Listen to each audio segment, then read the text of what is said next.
આ દુનિયામાં કદાચ જ કોઈ વ્યક્તિ હશે જે સપનાઓ ન જોતા હોય. અહીંયા હું એ સપનાની વાત નથી કરતી જે આપણે રાત્રે સૂતી વખતે બંધ આંખે જોઈએ છીએ. અહીંયા હું એ સપનાની વાત કરું છું જે દિવસના આપણે ખુલ્લી આંખોથી જોઈએ છીએ. દરેકના પોતાના અલગ અલગ સપનાઓ હોય છે. કોઈક ડૉક્ટર બનવા માંગે છે, કોઈક એન્જિનિયર બનવા માંગે છે, તો કોઈક આર્ટિસ્ટ કે પછી કોઈ જિંદગીમાં બહુ જ અમીર બનવા માંગે છે. મતલબ કે દરેક ઇન્સાન પોતાની જિંદગીમાં બેસ્ટ ઊંચાઈઓ સુધી પહોંચવા માંગે છે. પરંતુ સવાલ એ થાય છે કે આ સપનાઓને પૂરા કેવી રીતે કરી શકાય?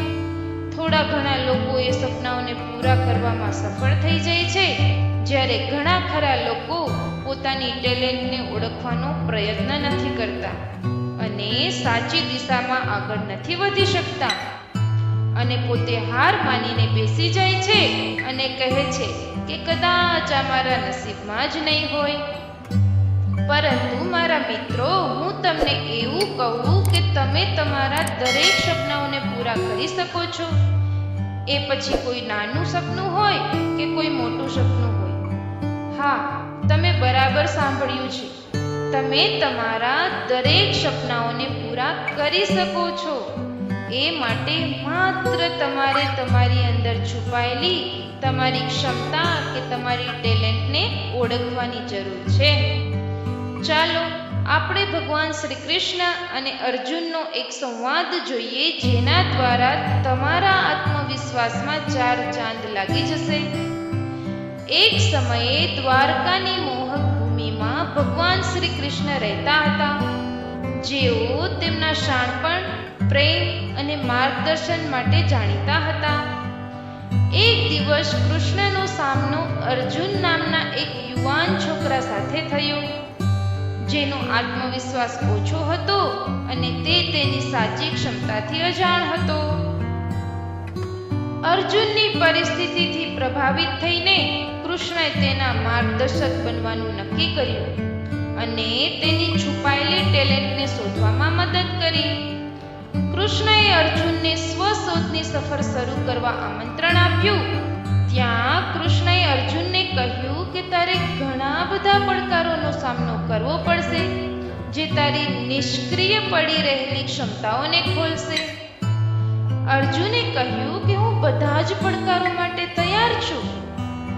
પ્રથમ પડકારમાં તીરંદાજી સામેલ હતી. કૃષ્ણએ અર્જુનને ધનુષ્ય અને તીર સોંપ્યા અને તેને દૂરના લક્ષ્ય માટે પ્રોત્સાહિત કર્યા. અર્જુનને તેની પોતાની કુશળતા પર શંકા હતી, પરંતુ કૃષ્ણએ તેને આશ્વાસન આપ્યું અને તેની ક્ષમતાઓમાં વિશ્વાસ જગાડ્યો.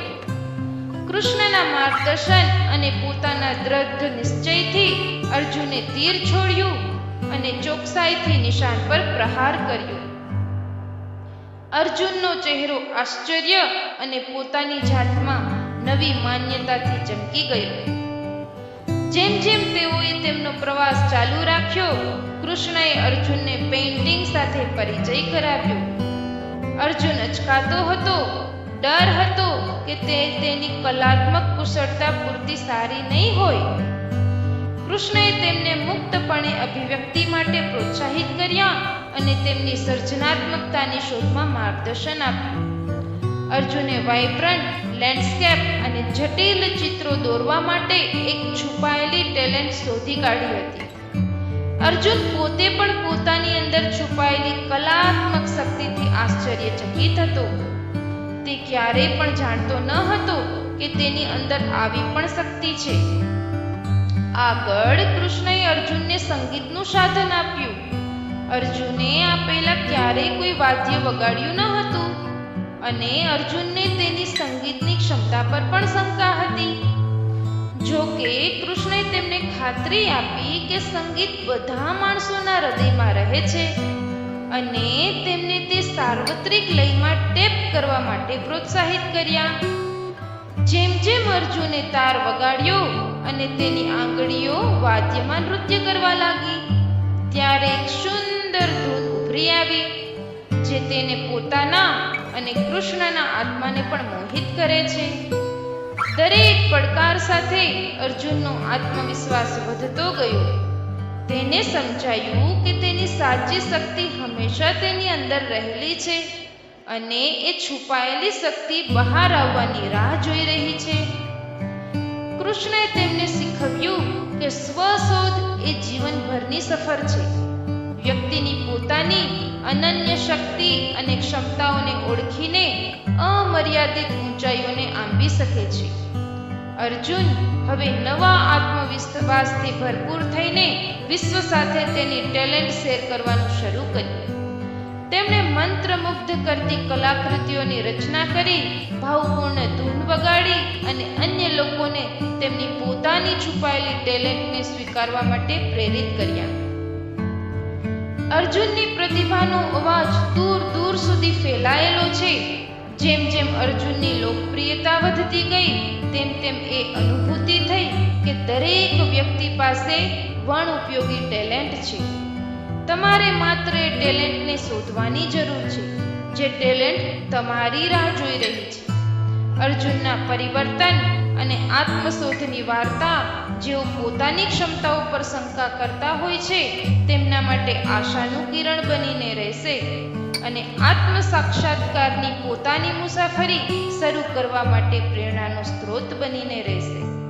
મિત્રો, તમારામાં શું ટેલેન્ટ છે? તમને શું કરવાથી ખુશી મળે છે? એ તમારી જાતને પૂછો અને પછી તે જ દિશામાં તન, મન અને ધનથી તમારું 100% આપીને મહેનત કરો અને પછી જુઓ, સપનું તમારું નાનું હોય કે મોટું, સાકાર અવશ્ય થશે.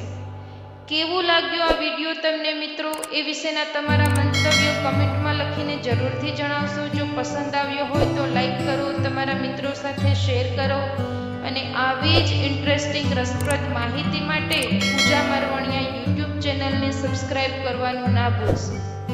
ધન્યવાદ.